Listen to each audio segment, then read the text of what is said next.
Students நம்ம time and ஒர்க்கோட அந்த basics fundamental எல்லாமே நம்ம வந்துட்டு லேர்ன் பண்ணியாச்சு. இப்போ வந்துட்டு அதை அப்ளை பண்ணுற மாதிரி 2-3 சம் வந்து டிஃப்ரெண்ட் சுச்சுவேஷனில் வச்சுருக்கேன். ஓகேங்களா? இதை நீங்கள் அண்டர்ஸ்டாண்ட் பண்ணிட்டீங்க அப்படின்னா நெக்ஸ்ட் போகும்போது உங்களுக்கு வந்துட்டு ஒரு டவுட் எல்லாமே ஈஸியாக அண்டர்ஸ்டாண்ட் ஆகும். சரிங்களா? ஓகே, நம்ம டிஸ்கஸ் பண்ண மாதிரி ஃபஸ்ட்டு விஷயம் பார்த்தீங்கன்னா, நமக்கு என்ன சுச்சுவேஷன் கொடுத்துருக்காங்களோ சம்மில் வந்துட்டு ஃபஸ்ட்டு டோட்டல் ஒர்க் கண்டுபிடிக்கணும். நெக்ஸ்ட்டு வந்துட்டு ஒன் டே ஒர்க் கண்டுபிடிக்கணும். சம்மில் யாரெல்லாம் இன்வால்வ் ஆகிருக்காங்களோ, ஓகே, எத்தனை பேர் இருந்தாலும் சரி அத்தனை பேருக்கு one day work. Third step வந்து பார்த்தீங்க அப்படின்னா, கொஷின்ஸ் யாரை பேஸ் பண்ணி கேட்டிருக்காங்களோ, இப்போ பி எவ்வளோ நாளில் முடிப்பாருன்னு கேட்டால் அவரோட ஒன் டே ஒர்க்கு, எவும் பி எவ்வளோ டேஸில் முடிப்பாருன்னு கேட்டால் எவும் பியோட ஒன் டே ஒர்க்கு. சொல்கிறது புரிஞ்சுங்களா? அந்த மாதிரி யாரை பேஸ் பண்ணி கொஷின்ஸ் ஜென்ரேட் ஆகிருக்கோ அவங்களோட ஒன் டே ஒர்க்கு அது கண்டுபிடிச்சி டோட்டல் ஒர்க் கூட கம்பேர் பண்ணால் நமக்கு ஆன்சர் கிடச்சிரும். சரிங்களா? இதை அண்டர்ஸ்டாண்ட் பண்ணுறதுக்கு நம்மகிட்ட ஒரு சம் இருக்குது. சம் என்னன்னு பார்த்தீங்கன்னா, A can finish a work in 12 days, B can finish the same work in 15 days and C can finish it in 20 days. Then how many days they can finish the work together? Okay, இங்கே என்ன பார்த்தீங்கன்னா ஒரே work தான். இண்டிவிஜுவலாக check பண்ணும்போது ஏனால 12 டேஸில் முடிக்க முடியுது, பினாலும் அதே ஒர்க்கு வந்துட்டு பி கிட்ட கொடுத்தா 15 டேஸில் முடிச்சு கொடுப்பாரு, சி கிட்ட தனியாக கொடுத்தா 20 டேஸு. இப்போ என்ன கேட்டிருக்காங்கன்னா, இவங்க 3 பேர் சேர்ந்து ஒர்க் பண்ணாங்கன்னா ஜஸ்ட் எவ்வளோ டேஸில் முடியும்னு சொல்லிட்டு. ஆனால் இங்கே இவங்க எல்லாமே கொடுத்துருக்காங்க, அந்த ஒர்க் எவ்வளோன்னு சொல்லவே இல்லை. அப்போ நம்மளை அஷ்யூம் பண்ணி என்ன பண்ணுறோன்னா, ஜஸ்ட்டு அந்த ஏவோட 12 டேஸ், பியோட 15 அண்ட் சியோட 20, ஜஸ்ட் இது எல்லாத்துக்குமே வந்துட்டு எல்சிஎம் எடுத்திங்கன்னா டோட்டல் ஒர்க் கிடச்சிரும். டோட்டல் ஒர்க் பார்த்தீங்கன்னா 60. Okay, first step okay. Second step வந்துட்டு சம்மில் யாரெல்லாம் இன்வால்வ் ஆகிருக்காருன்னு பாருங்கள். ஏன்னா இவங்க 3 பேர் சேர்ந்து எவ்வளோ நாளில் முடிப்பேன்னு கேட்டிருக்காங்க. அப்போ 3 பேர்த்தோட ஒன் டே ஒர்க் தெரிஞ்சால் தான் ஆன்சர் பண்ண முடியும். 3 பேர்த்தோட ஒன் டே ஒர்க் வேணால் தனித்தனியாக கண்டுபிடிச்சி ஆட் பண்ணிக்க போகிறோம். இப்போ ஏவோட ஒன் டே ஒர்க் பார்த்தீங்கன்னா, அவர் கொடுத்த ஒர்க்கு வந்துட்டு 12 டேஸில் முடிச்சு கொடுத்துருக்காரு. ஒருவேளை அது 60 யூனிட்டாக இருந்துச்சுன்னா பெர் டேக்கு 5 யூனிட் முடிப்பார். பி வந்துட்டு 15 டேஸில் முடிச்சு கொடுத்துருக்காரு. 60 யூனிட்டாக இருந்தால் 15 டேஸ்க்கு பெர் டேக்கு வந்துட்டு 4 யூனிட்டு. சி இருந்தால் பெர் டேக்கு வந்துட்டு 3 யூனிட். So clear? சாதாரண விஷயந்தான். இப்போ 10 நாளில் வந்துட்டு 30 யூனிட் ஒர்க்கை முடிக்கிறீங்கன்னா ஒரு நாளைக்கு ஈக்குவலாக எவ்வளோ யூனிட் முடிச்சிருப்பேன்? 3 யூனிட். புரிஞ்சுங்களா? 12 நாளில் வந்துட்டு 60 யூனிட் முடிச்சு கொடுக்குறீங்கன்னா ஒரு நாளைக்கு எவ்வளோ யூனிட் முடிச்சிருப்பீங்க? 5 யூனிட். இங்கே டைம் அண்ட் ஒர்க்கில் வந்துட்டு நீங்கள் ஒர்க் பண்ணுற டெய்லி அமௌண்ட் ஆஃப் ஒர்க் வந்துட்டு ஈக்குவலாக இருக்கும். அந்த ஒரு விஷயத்தை அஷ்யூம் பண்ணி தான் நம்ம சால்வ் பண்ணுறோம். சரிங்களா? அப்போ இவங்க 3 பேரும் சேர்ந்து எவ்வளோ நாளில் முடிப்பேன்னு கேட்டிருக்காங்க.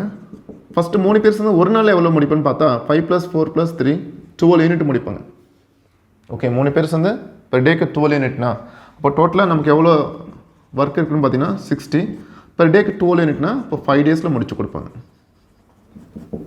புரிஞ்சுங்களா? இதெல்லாம் கான்செப்ட்லேயே நம்ம டிஸ்கஸ் பண்ணியிருக்கோம். என்னென்னா ஜஸ்ட்டு டைமுங்கிறது எதுக்கு ஈக்குவலாக இருக்குன்னா total work divided by one day work. இதெல்லாமே நம்ம டிஸ்கஸ் பண்ணியாச்சு. சரிங்களா? அந்த கான்செப்ட் வச்சு தான் சால்வ் பண்ணிகிட்டு இருக்கோம். நான் பாருங்கள், ஸ்டெப் நம்பர் 1 வந்துட்டு டோட்டல் ஒர்க் கண்டுபிடிச்சேன். ஸ்டெப் நம்பர் 2 வந்துட்டு சம்மில் யாரெல்லாம் இன்வால்வ் ஆகிருக்கலாம் அவங்களோட one day work. Step number 3 வந்துட்டு கொஷின்ஸ் எதை பேஸ் பண்ணியோ அதோட ஒன் டே ஒர்க்கு. கொஷின் வந்து ஏபிசி 3 பேர் சேர்ந்து எவ்வளோ நாளில் முடிப்பேன்னு கேட்டிருக்காங்க. அப்போ அவங்க 3 பேர்த்தோட ஒன் டே ஒர்க்கு 12. தென் இந்த ஒன் டே ஒர்க் வந்துட்டு டோட்டல் ஒர்க் கூட கம்பேர் பண்ணும்போது எனக்கு டேஸ் கிடச்சிருது. இவ்வளோ தான். புரிஞ்சுங்களா? ஓகே, நீங்கள் பார்த்துங்க, இவ்வளோ தான். இன்னொரு சம் கூட எடுத்து சால்வ் பண்ணிக்கலாம். ஸ்டூடெண்ட்ஸ், நமக்கான சம் என்னென்னு பார்த்தீங்கன்னா, A can finish a work in 20 days, B can finish the same work in 30 days, C can finish it in 60 days. Then how many days the work will be finished if they work togetherன்னு கேட்டிருக்காங்க. ஓகேங்களா?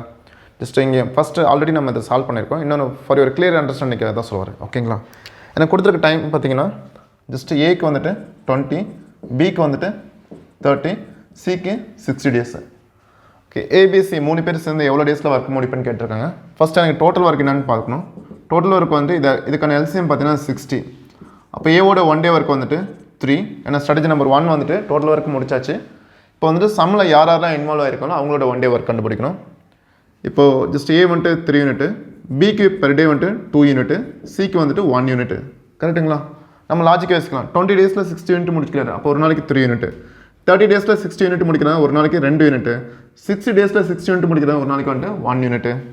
Next question யாரை base பண்ணி கேட்டிருக்காங்கன்னா 3 பேர் சேர்ந்து எவ்வளோ நாளில் முடிப்பாங்கன்னு. Total work 60 இருக்கு இல்லைங்களா? ஃபஸ்ட்டு 3 பேர் சேர்ந்து ஒரு நாளைக்கு எவ்வளோ முடிப்பாங்கன்னு பார்க்கணும். ஏன்னா அதை வச்சு கன்வெர்ட் பண்ணிக்கலாம். ஒரு நாளைக்கு பார்த்தீங்கன்னா இவங்களால 6 யூனிட் முடிக்க முடியும். பெர் டேக்கு 6 யூனிட்னா அப்போ 60 யூனிட்டுக்கு எவ்வளோ டேஸுங்க? 10 டேஸ். அவ்வளோதான் சார். புரிஞ்சுங்களா? நீங்கள் ஃபஸ்ட் சம்மில் தான் வந்துட்டு நான் டோட்டல் ஒர்க்கு ஒன் டே ஒர்க்கில் டிவைட் பண்ண டைம் கிடைக்கணும். ஆனால் ஒரு சம்மில் அப்படி பண்ணிட்டு இருக்கக்கூடாது. உங்களுக்கு தெரியும் இல்லைங்களா, டேரெக்டாக டிவைட் பண்ணி போட்டுக்கணும். சரிங்களா? இப்போதைக்கு நமக்கு நார்மலாக டேஸில் கொடுத்தா நம்ம சால்வ் பண்ணலாம் இல்லைங்களா. இதே வந்துட்டு ஃப்ராக்ஷன் ஆஃப் ஒர்க்கு அதுக்கான டேஸ் கொடுத்துருப்பாங்க. அதை எப்படி சால்வ் பண்ணது நெக்ஸ்ட் வீடியோவில் பார்க்கலாம். நம்ம இது வரைக்கும் நார்மல் டேஸ்க்கு வந்துட்டு எப்படி டோட்டல் டைம் கண்டுபிடிக்கிறதுன்னு பார்த்தோம் டைம் அண்ட் ஒர்க்கில். இப்போ என்னென்னா நார்மல் டேஸ் கொடுக்காம வந்துட்டு ஃப்ராக்ஷன் ஆஃப் ஒர்க்கு அதுக்கான டேஸ் கொடுத்துருவாங்க. அதை எப்படி சால்வ் பண்ணதுன்னு பார்க்கலாம். ஓகேங்களா? நமக்கான சம் பார்த்தீங்க அப்படின்னா A finish 2/3 of the work in 8 days, B finish 3/5 of the work in 6 days. Then how many days A and B together will finish the work ன்னு கேட்டிருக்காங்க. சரிங்களா? இப்போ நமக்கு என்ன விஷயம் அப்படின்னு பார்த்தீங்கன்னா இங்கே வந்துட்டு ஏக்கான டோட்டல் டைமு கரெக்டாக கூட கிடையாது, பிக்கான டோட்டல் டைமும் கரெக்டாக கூட கிடையாது. ஏன்னா தெரிஞ்சால் மட்டும் தான் நம்ம எல்சிஎம் எடுத்து அடுத்து நெக்ஸ்ட் ஒன் டே ஒர்க் எடுத்து இவங்களோட குரூப்போட ஒன் டே ஒர்க் எடுத்து சம் சால்வ் பண்ணுவோம். எனக்கு அது கொடுக்காம இருக்கு இல்லைங்களா. நான் ஃபஸ்ட்டு ஸ்ட்ராட்டஜி என்ன இருக்குன்னா ஜஸ்ட் இந்த ஃப்ராக்ஷன் ஆஃப் ஒர்க் வந்துட்டு டோட்டல் டைமுக்கு நான் கன்வெர்ட் பண்ணணும். ஓகேங்களா? இங்கே பாருங்கள், நமக்கு ஏ வந்துட்டு 2/3 ஆஃப் த ஒர்க்கு தான் எவ்வளோ டேஸில் முடிக்கிறாருன்னா 8 டேஸில் முடிக்கிறாரு. அப்போ டோட்டல் ஒர்க் என்னென்னு கேட்டிருக்காங்க. அதுக்கு முன்னாடி எப்பவுமே வந்துட்டு இந்த மாதிரி டைம் அண்ட் ஒர்க்கில் ஒரு ஃப்ராக்ஷன் பார்த்தீங்க அப்படின்னா அதில் கீழே இருக்கிறது தான் டோட்டல் ஒர்க்கு, மேலே இருக்கிறது வந்துட்டு முடிஞ்சிருக்குது, எவ்வளோ கம்ப்ளீட் ஆயிருக்குன்னு அர்த்தம். ஆக்சுவலாக மீனிங் என்னன்னா ஏ கொடுத்த டோட்டல் ஒர்க்கை அவர் 3 ஈக்குவல் பார்ட்டாக பிரிச்சிட்டாரு. அதில் இப்போதைக்கு 2 பார்ட்டு வந்துட்டு 8 நாளில் முடிச்சிருக்காரு. இதாவது இதோட மீனிங். ஓகேங்களா? இப்போ நீங்கள் யோசிச்சு பாருங்களேன், ஏவோட டோட்டல் டைம் எதுக்கு ஈக்குவலாக இருக்கும்?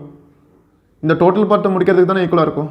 ஆனால் இப்போ நமக்கான டைம் என்ன கொடுத்துருக்காங்கன்னா 2 பார்ட்டு முடிக்கிறதுக்கான 8 டேஸ் கொடுத்துருக்காங்க. அப்போ லாஜிக் யோசிங்க, 2 பார்ட்டுக்கு 8 டேஸ்னா 1 பார்ட்டுக்கு 4 டேஸ் தானே.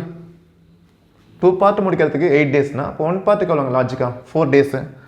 எனக்கு இதெல்லாம் வேணும், எனக்கு வந்து டோட்டல் டைம் தான் வேணும். அப்போ டோட்டல் டைம் எதுக்கு ஈக்குவலாக இருக்கும்? இந்த 3 பார்ட்டுக்கு வந்துட்டு 12 டேஸ். ஏன்னா 1 பார்ட்டுக்கே ஒரு 4 டேஸ் எடுத்துக்கிறாருன்னா அப்போ 3 பார்ட்டு முடிச்சு தான் டோட்டல் ஒர்க் முடியும். அப்போ 12 டேஸ். அப்போ ஜஸ்ட் ஏக்கான டைம் கிடச்சிச்சு. இந்த கன்வென்ஷன் புரிஞ்சிருக்குன்னு நினைக்கிறேன். ஒருவேளை இதை புரியுதாங்க என்ன பண்ணேன், டேரெக்டாக வேணும் அப்படின்னா இந்த டைம் அப்படியே வச்சுக்கங்க, இந்த ஃப்ராக்ஷனை அப்படியே தலைகீழ ரெசிப்ரோக்கில் எழுதிருங்கன்னு சொல்லுவேன். பாருங்கள், 3 4 12 இப்படியும் கிடச்சிரும்.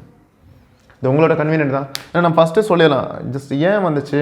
அப்புறம் இந்த சின்ன சின்ன விஷயம் எல்லாமே வந்துட்டு இனி வரக்கூடிய டிஃபிகல்ட் சம்மில் வந்துட்டு சின்ன சின்ன கான்செப்டாக நம்ம யூஸ் பண்ணிக்குவோம். அதனால் நல்லா ஞாபகம் வச்சுக்கேன். ஒரு டைம் அண்ட் ஒர்க்கில் வந்துட்டு ஒரு ஃப்ராக்ஷனை பார்க்குறீங்கன்னா கீழே டினாமினேட்டர் தான் டோட்டல் ஒர்க்கு, நியூமினேட்டர் வந்துட்டு எவ்வளோ முடிஞ்சிருக்கு, இது ரெண்டையும் கம்பேர் பண்ணி எவ்வளோ முடியலன்னு கூட நம்மளால் ஈஸியாக சொல்ல முடியும். ஃபார் எக்ஸாம்பிள் 2/5 கம்ப்ளீட் ஆகிருக்குன்னா இன்னும் 5th 2 பார்ட்டு கம்ப்ளீட் ஆகிருக்குன்னா இன்னும் 3 பார்ட்டு கம்ப்ளீட் ஆகாமல் இருக்குது. அந்த மாதிரிலாம் நிறைய விஷயம் அடுத்தடுத்த சம்மில் பார்க்க போகிறோம். சரிங்களா? சரி, இதே யூஸ் பண்ணிக்கலாம். அடுத்து பி பார்க்கும்போது 3/5 ஆஃப் த ஒர்க்கை வந்துட்டு எவ்வளோ டேஸில் முடிக்கிறேன்னா 6 டேஸில். நீங்கள் யோசிச்சு பாருங்கள். இப்போ வந்துட்டு நம்ம அதை நீங்கள் எழுதிக்கலாம், அதை வெரிஃபை பண்ணிக்கலாம். இங்கே பாருங்கள், 5ல் அவர் கொடுத்த ஒர்க்கை வந்துட்டு 5 ஈக்குவல் பார்ட்டாக பிரிச்சிருக்காரு. இப்போதைக்கு 3 பார்ட் வந்து 6 டேஸில் முடிச்சிருக்காருண்ணா. இப்போ 1 பார்ட்டுக்கு எவ்வளோ டேஸுங்க? 2 டேஸ். கரெக்டு தானே? ஓகே. அப்போ டோட்டல் ஒர்க் 5 பார்ட்டுக்கு வந்துட்டு 5 × 2 10 டேஸ். இங்கே பாருங்கள், 6 அப்படி வச்சுட்டேன். இந்த 3/5 5/3 எழுதுறேன். இங்கே 5 2 10. இது கிளியர் ஆச்சுங்களா? சரி, உங்களோட கன்வீனியன்ட் எப்படி அப்படி நீங்கள் அப்படியே வச்சுக்கங்க. தென் நெக்ஸ்ட் ஸ்டெப் வந்து எனக்கு டோட்டல் ஒர்க் வேணும். இது ரெண்டுக்கான எல்சிஎம் பார்த்தீங்கன்னா 60. ஏவோட ஒன் டே ஒர்க் பார்த்தீங்கன்னா ஸ்டெப் நம்பர் 1 டோட்டல் ஒர்க் முடிஞ்சு. ஸ்டெப் நம்பர் 2 வந்துட்டு ஏக்கான ஒன் டே ஒர்க் பார்க்கணும். 12 டேஸில் 60 யூனிட் முடிச்சிருக்காங்கன்னா 1 டேக்கு 5 யூனிட்டு. பி வந்துட்டு 10 டேஸில் 60 யூனிட்னா 1 டேக்கு வந்துட்டு 6 யூனிட்டு. சம் இதை பற்றி நான் டோட்டல் ஒர்க் முடிச்சிட்டேன், ஒன் டே ஒர்க் முடிச்சிட்டேன். நெக்ஸ்ட் வந்துட்டு சம் எதை பற்றி கேட்டிருக்காங்கன்னா இவங்க 2 பேரும் சேர்ந்து எவ்வளோ நாளில் முடிப்பாங்கன்னு. இவங்க 2 பேரும் சேர்ந்து ஒரு நாளைக்கே பார்த்தீங்கன்னா 11 யூனிட்டு.